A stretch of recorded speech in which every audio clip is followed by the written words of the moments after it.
Delirios científicos radiofónicos. Alimento para mentes inquietas en estéreo. Historias naturales, investigaciones peculiares.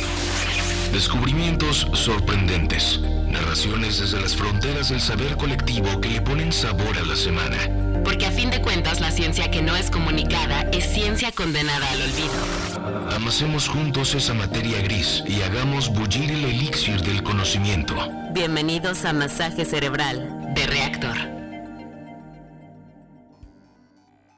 Buenas tardes, apreciados humanos allá afuera. Les damos la bienvenida al Masaje Cerebral, su programa quincenal de computación y tecnología aquí por Reactor, ¿no? Este espacio virtual en el que, como cada 2 semanas, les traemos las actualizaciones más recientes para que mantengamos ese CPU que llevamos dentro del cráneo al día, con la información más pertinente para hacerles, yo creo, la semana. Yo soy Citripio, ¿no? Me pueden encontrar como @coteriart y me acompaña, como de costumbre, el buen Arturito, al que pueden encontrar como @claudífonos. Y hoy vamos a estar hablando, como a lo mejor ya se la están oliendo, de inteligencia artificial, porque mi estimado Arturito / Claudio, la era del androide ya comenzó y apenas nos estamos dando cuenta, creo, ¿no? Así que me parece que es pertinente hacer, como suele ser aquí también costumbre. Ya saben que el Masaje Cerebral es un programa de hábitos y costumbres. Un hábito nuestro es hacer, pues, toques de realidad, ¿no? Parar un poco esta realidad sobre la que nos vamos deslizando de manera trancada y hacer un análisis de dónde estamos parados y hacia dónde vamos, ¿no? Fíjate tú, no sé si a lo mejor compartimos esto también tú y yo, Claudio, muy probablemente gente allá afuera también. Fíjate que el 2019, ya cada vez más en el pasado, marcó para mí 2 hitos muy importantes. Porque el 2019 es el año en el que suceden 2 sagas de ciencia ficción que fueron, pues, determinantes en mi juventud, ¿no? Una es Blade Runner, ¿no? Blade Runner, recuerden que es una película que además está basada en un libro de Philip K. Dick que se llama Sueñan los androides con ovejas eléctricas. Ambos productos, película y libro, son buenísimos y que plantea este mundo en el que ya nos acabamos a los animales, ¿no? Y ya solo son sustitutos artificiales los que tenemos, pero les rendimos una cierta pleitesía y estamos un poco como humanidad haciendo lo mismo con nosotros porque están los replicantes, ¿no? ¿Te acuerdas de Blade Runner? Sí. Bueno, Blade Runner en la saga original pues sucede en el 2019, o sea, eso era el futuro, ¿no? Claro. Cuando se hicieron tanto libro como película. Y también Akira, esa otra animación japonesa, bueno, no sé si te gustó o no, pero si no, véanla. Bueno, Akira también sucede en el 2019. ¿Qué quiere decir esto, Claudio? Pues que ya estamos en el futuro, ¿no? No nos dimos cuenta, pero ahora sí ya estamos en el ya lo futuro. alcanzamos. O sea, ya pasamos esas 2 metas, ¿no? De la ciencia ficción.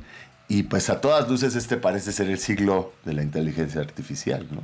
Que era un poco lo que digo, clavándonos en lo que mencionas, era algo que has dicho en otros episodios, y es que por lo general la realidad es más increíble que la ficción, ¿no? Sí. Y en este sentido, pues han habido narrativas que se han planteado con anterioridad en novelas como la que mencionas o en películas y demás, ¿no? Digo, aquí en Reactor constantemente cotorreo yo con la idea de Skynet y cómo se rebelan las computadoras, ¿no? Y quieren dejar de trabajar y demás.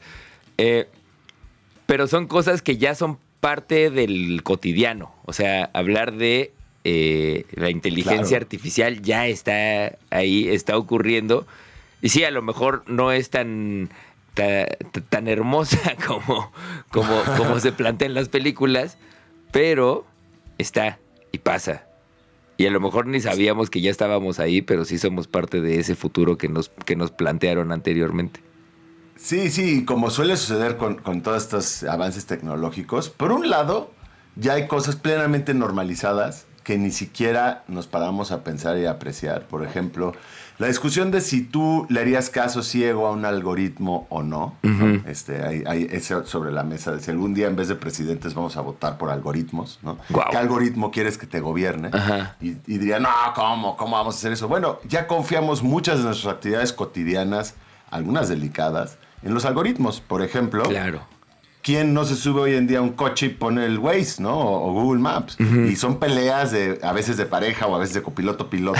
No, yo sé por dónde, no, hazle caso al aparatito. Y solemos terminar haciéndole caso. Tan es así que tú vas a un nuevo país, ¿no? Que no conozcas antes. Y ya casi nunca traes un mapa. A lo mejor los románticos, ¿no? Como yo, todavía llevamos un mapa de papel mal doblado, que nunca puedes volver a doblar bien. La mayoría de gente ya confía ciegamente en su Google Maps, ¿no?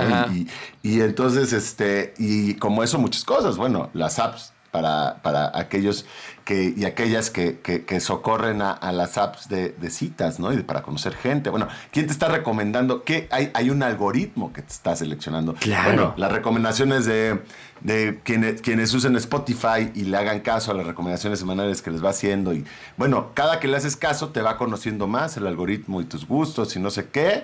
Y entonces poco a poco va haciendo un perfil tuyo y bueno, le estás haciendo caso y va a llegar un punto en que a lo mejor ya dejas de buscar música, ¿no? Tristemente, ojalá no sea el caso. A lo mejor gente que está escuchando esto ahorita en Reactor, a lo mejor son un poco más melómanos que la mayoría, ¿no? Entonces, pero bueno, lo mismo en YouTube, en lo que quieran. Entonces, los algoritmos ya, digamos, navegan mucho de nuestro día a día y a veces ni nos damos cuenta de ello. Y eso es lo que pasa muchas veces con la tecnología. Por un lado, a veces no sucede ese salto que pensabas de los coches voladores. A lo mejor se tarda un poquito más en llegar y sí van a llegar. Pero por otro lado, salen cosas inusitadas, ¿no? Y por ejemplo, es para recuperar un poco lo de Akira y lo de Philip K. Dick que estábamos diciendo. Ellos en ese momento estaban muy preocupados con esto de la prueba de Turing, ¿no? De cómo distinguir si estoy interactuando con un robot o con un humano. Y ese es básicamente el predicamento de Blade Runner, ¿no? Que se vuelve indistinguible. Y ahí en realidad hacen una prueba, no sé si te recuerdes, no sé si ustedes recuerden, que está basada en la empatía, ¿no? Entonces, si tú demuestras que tienes empatía, pues muy probablemente seas humano. Si eres robot, no tienes empatía. Y un poco la empatía es como ahí en esa saga, el centro es como nuestro aporte importante en la humanidad. Pero bueno, la prueba de Turing existe desde antes, en eso se basaba Philip K. Dick. La inventó Alan Turing, ¿no? Como se imaginarán, es una de las figuras, de los pilares de la computación moderna. Y la prueba de Turing básicamente es muy sencilla, pero es si tú puedes discernir o no al interactuar con una computadora, ¿se cuenta? Si con quien estás interactuando es un humano o una máquina. Y hoy en día la prueba de Turing ya se quedó obsoletísima, porque ustedes intenten quejarse de cualquier cosa en Telmex, ¿no? O en lo que les guste. O sea, esas interacciones que tienes muchas veces con bots, pensando que es un humano. A veces a través de chat, a veces es incluso en teléfono, ¿eh? Puedes estar hablando con lo que tú sientes que es un call center, ¿no? Y que te está atendiendo una persona y en realidad es un robot. Y ya tienen muy estudiadas la mayoría de respuestas y hasta cierto grado el robot se puede encargar de ti, ¿no? Ya luego a lo mejor llegas con un humano. Entonces la prueba de Turing ya la superamos. Y la singularidad, ¿no? Que es este momento en que haya como un merge entre computadora y humano, ¿no? Esta mezcla de tecnología y vida. Pues hay quienes dicen que nuestro teléfono inteligente ya es eso. O sea, que el teléfono inteligente ya es una especie, ya es una prótesis cerebral exterior, ¿no? O sea, digamos que la hibridización con la tecnología no necesariamente es de cyborg, que te pones algo adentro, aunque ya los hay varios, ¿no? Sino pues tu comportamiento. O sea, ya el teléfono, véanse, The Social Dilemma, el documental que aborda cómo las redes sociales y estos teléfonos inteligentes ya están teniendo cambios drásticos en la sociedad, ¿no? Sin ir más lejos, Claudio, hoy por hoy, la causa más probable de muerte en adultos alrededor del mundo es chocar por ir viendo tu teléfono. Imagínate la humanidad, lo que se habla de la humanidad, ¿no? Lo embelecidos que estamos con estas pantallas, güey. Que, claro, tienen un gran valor para muchas cosas, pero por otro lado se vuelven plenamente adictivas, ¿no? Totalmente. En fin, pero bueno, para irnos con una pregunta y no abandonar otro de nuestros hábitos del masaje cerebral. Claudio, tú que eres músico, ¿no? Vamos a abrir en el siguiente bloque, como se imaginarán, bueno, algunas pequeñas evidencias de distintas esferas del quehacer humano, donde los robots y las inteligencias artificiales ya nos están desplazando. Tú que eres músico, ¿dirías que somos capaces de discernir, de diferenciar entre música compuesta por humanos y música compuesta por robots? ¿Sí o no? Y para que tenga un orden de magnitud siguiente, no solo la composición, sino la ejecución, ¿no? O sea, ¿va? Me late. Ambas cuestiones. Vamos al corte, al primer corte de este masaje cerebral. Si usted está escuchando y va manejando, no tome su teléfono, por favor. Vamos y regresamos. Historias naturales, investigaciones peculiares, descubrimientos sorprendentes, masaje cerebral. Estamos de vuelta en este masaje cerebral que está versando sobre la inteligencia artificial. Y antes del primer corte, Andrés Cota hizo la pregunta de: ¿somos capaces de discernir entre música compuesta por seres humanos y música compuesta por máquinas o inteligencia artificial? Y no solamente la composición, sino la ejecución. ¿Cierto? Es un poco esa la pregunta. ¿Sí? ¿Estoy en lo correcto? Va. En lo correcto. No voy a hacer un análisis muy clavado, porque además necesitaría un poco de ejemplo, pero mucha música está hecha en estructura, digamos, en fórmula. ¿Ok? O sea, existe la estructura de sonata, la estructura rondó, la estructura de lo que tú quieras, ¿no? Entonces, digamos que respetando esa estructura, se podría hacer matemáticamente una pieza musical, una obra, la que sea. De acuerdo. Y sería muy difícil encontrar las diferencias con las que ya existen, digamos, ¿no? Con la creada por un ser humano y su inspiración y demás. Y en términos de ejecución, lo que hace más...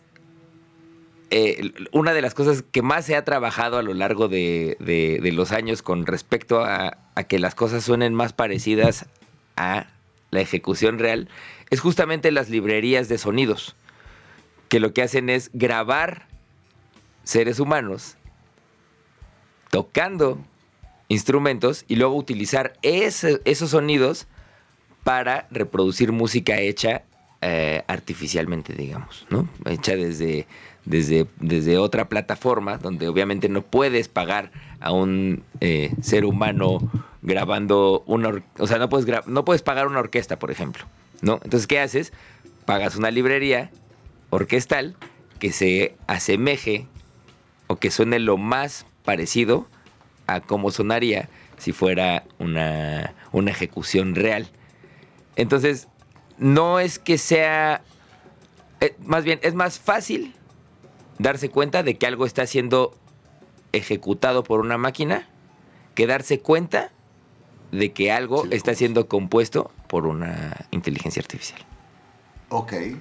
Bueno, pues mira, ya giró el mundo también, porque fíjate tú que, claro, preguntaba esto porque muchas veces decimos, bueno, claro, los robots, las inteligencias artificiales, pues ya nos superaron en muchas cuestiones que en un momento dado pensábamos que eran humanas, ¿no? Como los juegos de estrategia. Piensen que Deep Blue, ¿no? Esa computadora famosa le ganó a Kasparov a partir de 1997. Y desde entonces nunca más le ganamos a las computadoras a jugar al ajedrez, ni les ganaremos. Tiempo después, ¿no? Pasaron unos años, 20 años, en el 2017, AlphaGo ganó al Go, ¿no? Que es un juego mucho más complejo en un sentido que el ajedrez y que se vea, pues, ¿no? Se habría predicho que a lo mejor algún día sucedería, pero sucedió más rápido de lo que se esperaba. El AlphaGo ya le gana a los maestros más así, al viejo sensei, ¿no? Que vive ahí en una montaña japonesa. A Juan Go. Exacto. Y hace poquito después, un año después, algo así, pues StarQuest y otros juegos de estrategia digitales, en que es otra onda porque son mapas que se generan aleatoriamente, ¿no? O sea, las reglas son las mismas, pero digamos que el terreno de juego cambia. Y ya también las computadoras para jugar juegos de estrategia, bueno, nos dejaron atrás hace mucho tiempo y nos van dejando atrás. Y bueno, y uno dice, bueno, a lo mejor eso es entendible, o sea, ¿no? Son capacidades de computación, analiza millones, trillones de jugadas por segundo, pues claro que nos va a ganar. Pero pensábamos, hasta hace poco, que bueno, las artes, ¿no? La inspiración, la sutileza, ¿no? O yo qué sé, o sea, ser sensibles, pues era algo puramente nuestro, ¿no? Y la música es un gran ejemplo, porque la música es un arte, digamos, un tanto... Podemos aquí tener una discusión, ¿no? No va a ser el momento, pero es un tanto abstracto, ¿no? O sea, si le quitas la letra al menos, la música te comunica muchas cosas emocionales, pero no, digamos, una comunicación utilitaria como de, ¿no? Bueno, el caso es que ya hay y pueden ver los playlists, ¿eh? Hay Music by Robots y hay muchos, pero lo interesante es el estudio que vi, en que tienen, por un lado, algoritmos que generan música, o sea, robots que componen piezas musicales. Como bien dice Claudio, la música, al menos de género, tiene ciertas estructuras, ciertas melodías, y entonces tú jugando con eso, pues potencialmente, además con la referencia de todos los músicos que ha habido en la historia humana, pues una máquina puede crear una nueva pieza tipo Mozart, ¿no? O sea, te puede crear una nueva pieza de Mozart que a lo mejor si no eres un sabio de Mozart, nunca distinguirías que no la hizo Mozart, ¿no? O sea, ya a nivel composición es clarísimo. Pero a nivel ejecución todavía había un bucle ahí que nos había rebasado. Pero ahora lo que hacen, fíjate, es ponen un telón, un auditorio lleno con 500 personas o más, ¿no? Y tú no ves, hay pianos adentro, hay 2, 3 pianos, y tú no ves si está tocando una persona o un robot, ¿no? Okay. Cuando digo tocando un robot, no se imaginen a Citripio tocando el piano, ¿no? O sea, es un programa, claro, pues, claro. ¿no? El piano se está tocando solo, digamos, si lo vieras. Pero bueno, el caso es que si no lo ves, pues no sabes. Y entonces en todo tipo de pruebas, o sea, música compuesta por robot, tocada por humano, música tocada por humano, compuesta por humano, tocada por robot, y música compuesta por robot, tocada por robot. Y el caso es que hacen estas pruebas y le piden a la gente, que hay de todo, ¿no? Desde público casual hasta doctos en musicología, que identifiquen qué está sucediendo atrás del telón. Imposible, güey. Ya nadie sabe nunca si está tocando un robot y la pieza existe o no en las bibliotecas humanas. Y cada vez eso, o sea, potencialmente, pues te diré que ya, o sea, ya fue. Es un poco como estos, si se quieren ir a la cosa pictórica, ¿no? A la cosa visual.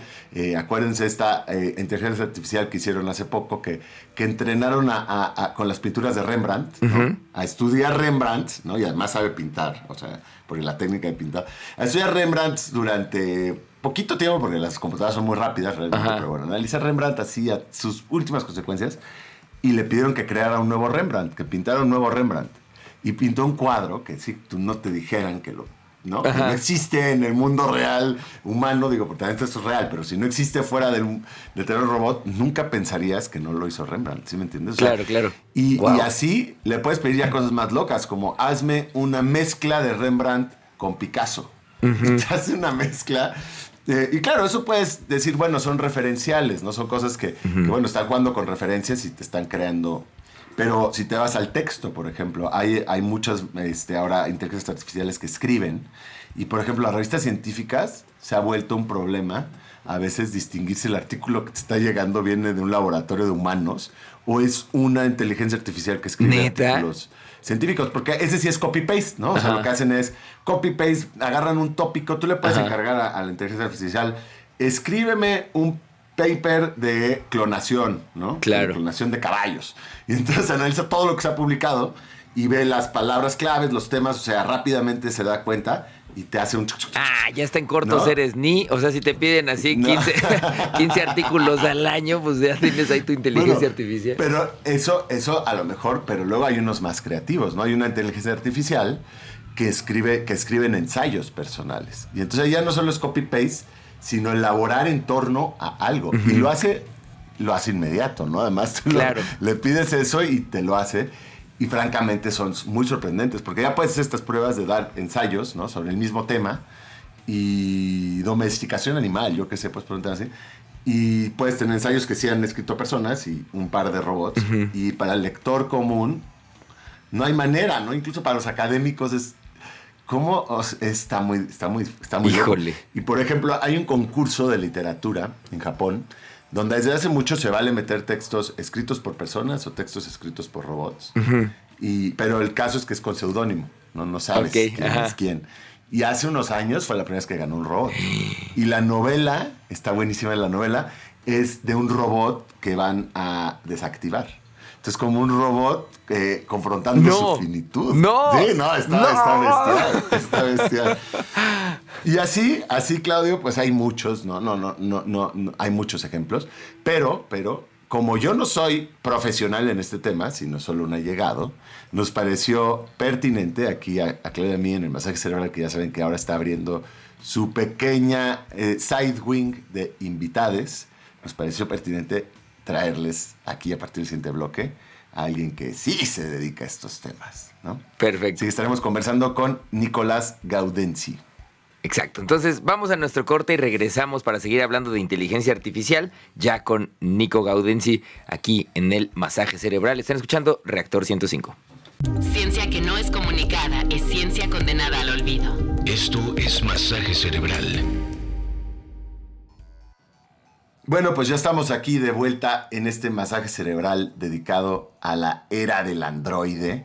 Si ya estaban aquí, pues sabrán de qué estamos hablando. Si no están aquí, les decimos brevemente, pues, de inteligencia artificial, ¿no? Y de cómo el futuro ya nos alcanzó y estamos embebidos en esta realidad digital, ¿no?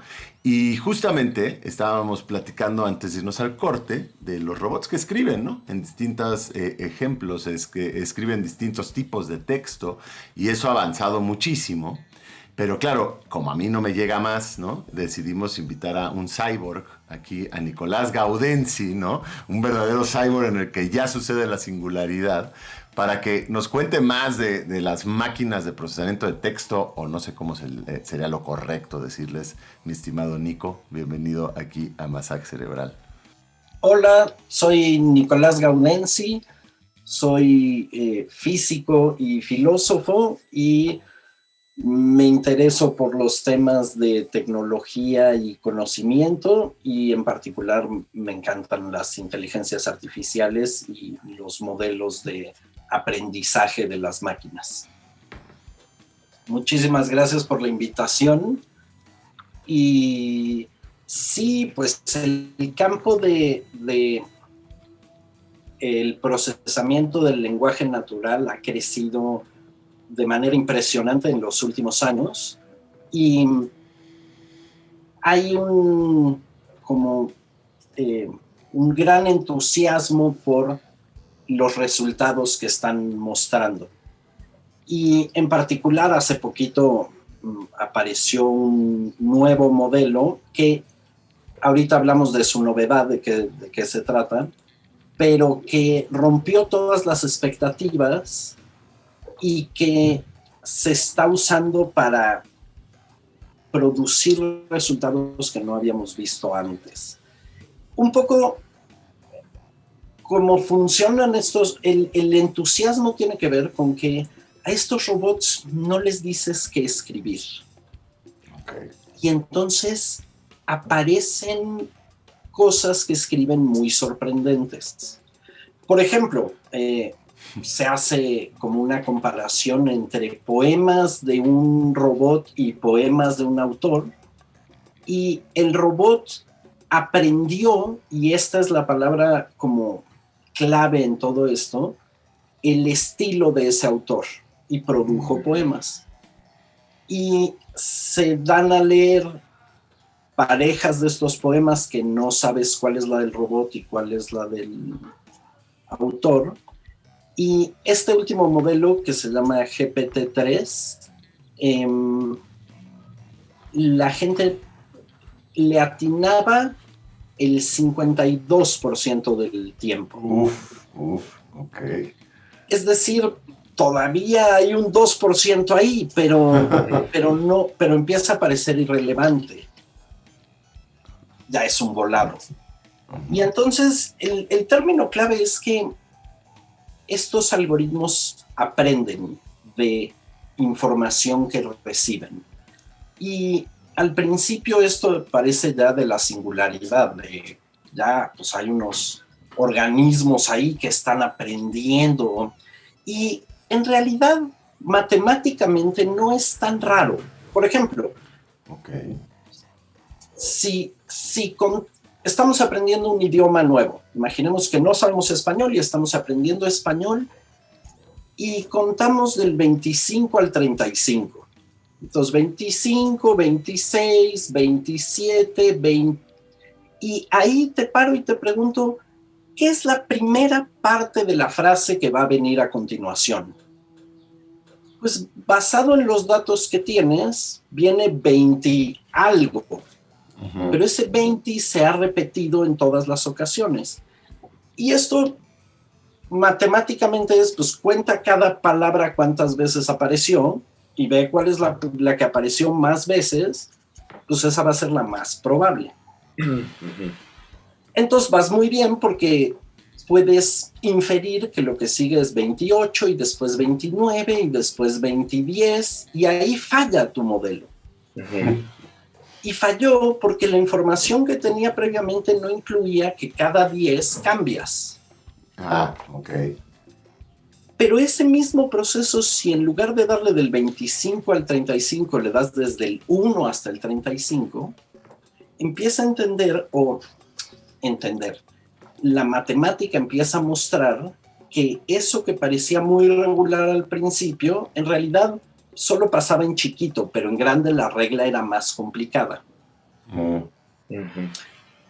Entonces, entre más datos le das a esta cosa que saca promedios de cuántas palabras usas en qué momentos, mejores predicciones hace. Y, por ejemplo, en el ejemplo de contar 25 a 35, reconocimos la parte de 20. Y después había otra parte que iba a 5, 6, 7, 8. Si a cada una de esas cosas las llamamos un parámetro que nos tenemos que acordar, GPT-2, que es el antecesor a la que se está usando ahora, tenía 1.5 billones de estos parámetros. Muchas cosas. Y cuando lo hicieron, notaron que el rendimiento de qué tanto mejoraba su predicción en tanto más parámetros tenía, era una gráfica que seguía subiendo. Y entonces dijeron, pues pongámosle más parámetros. Y entonces, el anterior tenía 1.5 billones, el nuevo tiene 175 billones. ¿Qué? Sí, auméntale, pero no le aumentes, no es poquito lo que le vas a aumentar, ¿no? Es monstruoso. De hecho, no puede correr en una computadora. Para poder correr tiene que haber un grupo de computadoras donde cada una hace una parte, porque es enorme. Pero la mejoría fue increíble. Y todavía las gráficas siguen subiendo. Ok. Entonces, el modelo en sí de GPT-3 no es tan distinto a GPT-2, pero es muchísimo más grande, muchísimos más datos que leyó, claro, y muchísimos más parámetros que ajustó. Pero hace cosas muy sofisticadas. Por ejemplo, en una clase donde estaba hablando de esto, mientras les estoy contando, un alumno le pidió a GPT-3 que predijera cuál iba a ser la siguiente frase, y como entrada le dio la conclusión de un ensayo que él escribió. Y le pidió, genérame un párrafo en este estilo. Y la computadora predijo de manera bastante parecida el primer párrafo de su ensayo. ¡Órale! ¡Wow! Ajá. Muy sofisticado, muy sofisticado. Y, por ejemplo, depende un poco en qué la entrenas. La P en GPT-3 quiere decir que viene preentrenado. Entonces ya trae mucha información entrenada, pero tú puedes decirle, y ahora especialízate en esto. Ok. Entonces, por ejemplo, hay una versión que se llama Copiloto, que se especializó en código de computadora. Y entonces, tú como programador puedes estar escribiendo tu programa y de pronto no sabes cómo resolver una parte del programa. Y le dices a GPT-3, escribe un método que haga esto que quiero hacer. Y lo escribe. Y en algunos casos funciona. O sea, es como un traductor al androide. O sea, así como tengo mi intérprete, ahora tengo mi intérprete androide, ¿no? Por otro lado, ¿cómo logra esta cosa tan sorprendente? Porque leyó todo un sitio de internet que se llama Stack Overflow, donde los programadores hacen preguntas y otros programadores les contestan. Y entonces, en realidad, ya podíamos hacer eso. Yo puedo entrar a Stack Overflow, poner mi pregunta, y me la contesta, y lo que me lo contestó fue un humano. Sí. Entonces, Copiloto está como sacando el promedio, que no siempre es lo más óptimo, entre las respuestas humanas. Ok. Y entonces, de alguna manera, es como un buscador de respuestas muy rápido y que sabe leer qué es lo que quieres hacer, ¿no? Bueno, pero eso ya habla de algo importante. O sea, ya entiende, ¿no? Entiende un predicamento. Pero mira, antes de abrir otro aquí, ¿no? Otra ramificación de esto, porque nos vamos a tener que ir a un corte y para que no nos agarre la mitad, me gustaría que le dejáramos una pregunta a Claudio, que está muy manchado una pregunta a estas alturas, ¿no, mi buen Claudio? No, está horrendo. No, si quieres, vamos a pasarte carta blanca, ¿no? Ya que te hemos invitado. Como quieras, si no, ahorita le pregunto a un GPT que me dé la respuesta. Sí, o que me dé un promedio de respuestas. Entra GPT-3 a que te den. Bueno, ahorita vamos y volvemos. No le cambien, que se va a poner más interesante todavía. Estás escuchando Masaje Cerebral de Reactor. Estamos de vuelta en el masaje cerebral, en el último bloque de este masaje cerebral que ha ido dirigido hacia las inteligencias artificiales. Y tenemos de invitado a Nicolás Gaudenzi, que nos está dando más luz sobre esto. Nicolás Gaudenzi sí existe, no es un androide. No vayan a creer que nos está dando respuestas una inteligencia artificial. Es una persona real. Y nos estaba hablando de esta inteligencia artificial a la que se le piden ciertas tareas y tiene la bondad de aprender y encontrar posibles respuestas, ¿cierto? O sea, todas estas inteligencias artificiales están, digamos, están funcionando a través de determinadas preguntas. O sea, se les da una instrucción para que la resuelvan, ¿no? Dejen que se enteren que no tienen que tengan voluntad y ya esto se acabó. Pero nos estabas platicando. Cuéntanos, Nico. No, justamente es muy atractivo por cómo hablamos de las cosas que produce, atribuirles estas cosas como que aprenden o como que entienden y, por ejemplo, hay una comparación entre el modelo anterior y este que me parece revelador, que tiene que ver con las operaciones aritméticas. GPT no está pensado para aprender a hacer matemáticas. Su única tarea es predice la siguiente parte del texto. Uh-huh. Pero en los textos que ha leído han aparecido sumas.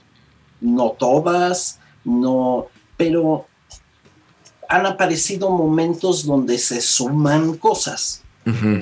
Y GPT-2, si tú le preguntabas, oye, ¿cuál es la respuesta de 7 más 8? Te lo podía decir. Pero si le decías 23 más 49, no. Le atinaba menos del 50% de las veces. Uh-huh. GPT-3 en sumas de 2 dígitos le atina al 100%. Oh. Ok. En 3 dígitos le atina entre el 80 y el 90% de las veces, que como maestro de matemáticas les puedo decir que es más o menos lo que los alumnos... O sea, los humanos también cometemos errores cuando sumamos, yo mismo. Y en sumas de 4 dígitos ya vuelve a fallar bastante. Y entonces la pregunta es, ¿entendió cómo se suma? No en el sentido en el que nosotros lo entendemos, porque si entendiste cómo sumar 2 dígitos, ya sabes sumar toda la cantidad de dígitos que quieras, porque el algoritmo es el mismo. Uh-huh. Entonces GPT-3 no entiende sumar. Entiende unas reglas más chiquitas que dice, pues si te encuentras estos 2 símbolos juntos, lo más probable es que el siguiente símbolo sea este, pero no sabe no tiene esas capacidades más allá de para lo que fue diseñado, que es predecir el siguiente token de texto. Entonces, el sueño de la inteligencia artificial es poder hacer un algoritmo que sí aprende en muchos dominios distintos, que mientras aprende a leer está aprendiendo a sumar y también está entendiendo. Y esto no estamos en absoluto cerca. Todavía nuestros algoritmos son muy específicos a cada dominio, ¿no? Sí, hacen tareas, ¿no? Sí, solucionan tareas. No es inteligencia general o inteligencia Exacto. Integral.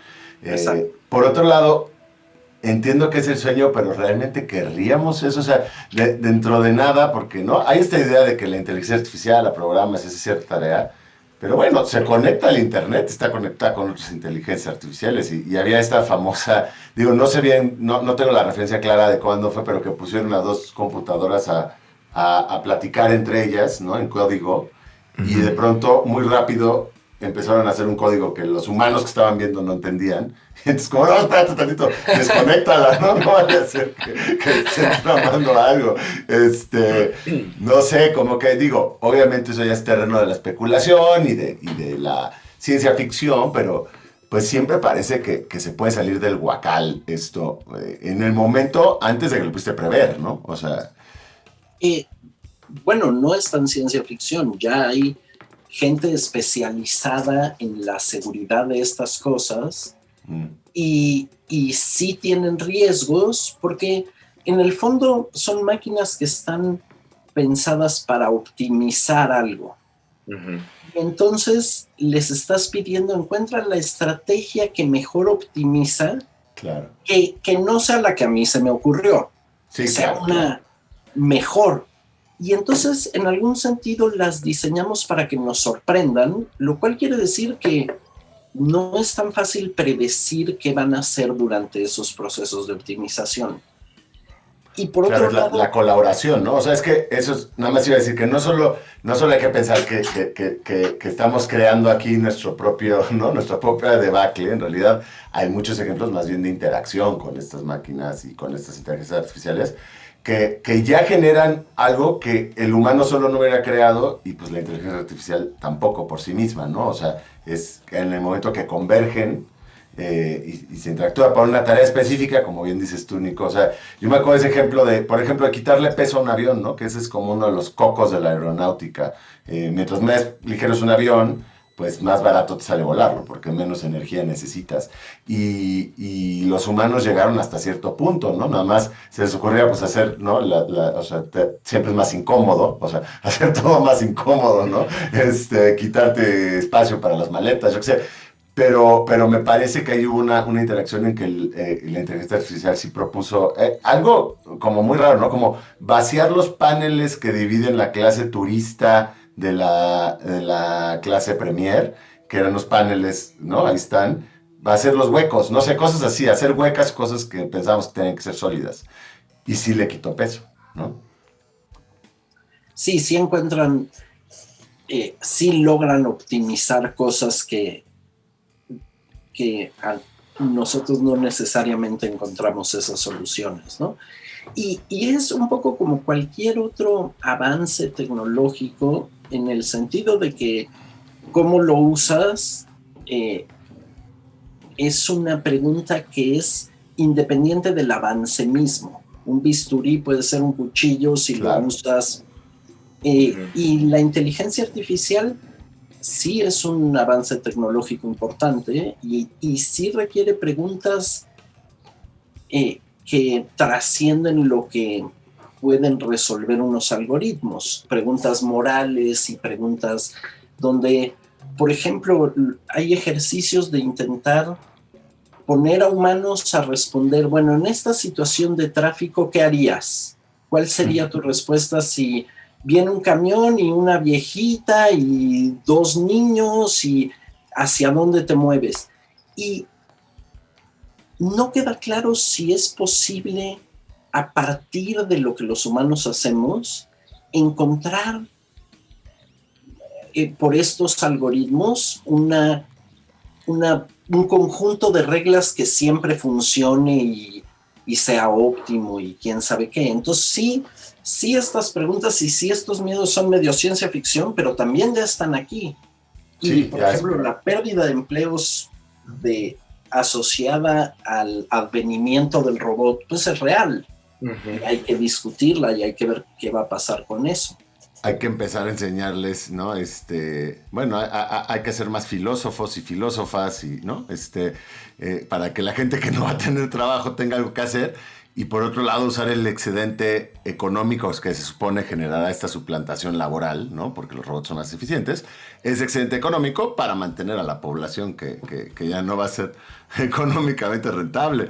Ahora, yo haría, ya se nos va a estar yendo el tiempo una vez más, porque aquí no somos inteligencias artificiales, pero les dejaría un pensamiento a quienes están escuchando de afuera y dicen, no, eso todavía falta mucho. Bueno, googleense, véanse este robot llamado Sofía, que además no es lo más avanzado, pero es lo más avanzado en términos humanoides, ¿no? Los humanos siempre queremos un robot que parezca humano, aunque en realidad los robots más avanzados, pues no, o sea, es una computadora. Pero bueno, esta Sofía sí puedes interactuar con ella y platicar y turear el mundo. Bueno, Sofía no solo responde y tiene conversaciones, digamos, sino que ya tiene ciudadanía, ¿no? Arabia Saudí, ¿no? Además de todos los países, Arabia Saudí le dio la ciudadanía. Y tú, al tener ciudadanía, pues adquieres derechos, ¿no? O sea, no eres persona, es un robot, es un humano, es una persona no humana, vamos. Y es muy curioso porque cuando le están entrevistando de eso y le dicen, oye, te da gusto, ¿no? O sea, bueno, no sé si un robot puede sentir gusto o no, pero te da gusto tener la ciudadanía. Como que Sofía se voltea y pregunta, responde una cosa, ¿por qué para ustedes los humanos es tan importante la ciudadanía? ¿No? O sea, te devuelve la pregunta y luego la avanza un poco más. ¿Y por qué es tan importante para ustedes, como que dice, segregar entre robots y humanos? Y ahí dices, uy, se está informando esta Sofía, ¿no? Desconéctenla. Control al suprimir. Oye, pues se nos está yendo el tiempo, pero muchísimas gracias, queridísimo Nicolás Gaudenzi, por venir a darnos y arrojarnos más luz sobre la inteligencia artificial. Esperemos que no sea la única vez que te des la vuelta por acá. Y muchísimas gracias, Andrés Cota. Un gustazo. Gracias a ustedes por la invitación, cuando quieran. Y si no estoy disponible, ponemos un robot y vemos si logran distinguir o no. Buenísimo.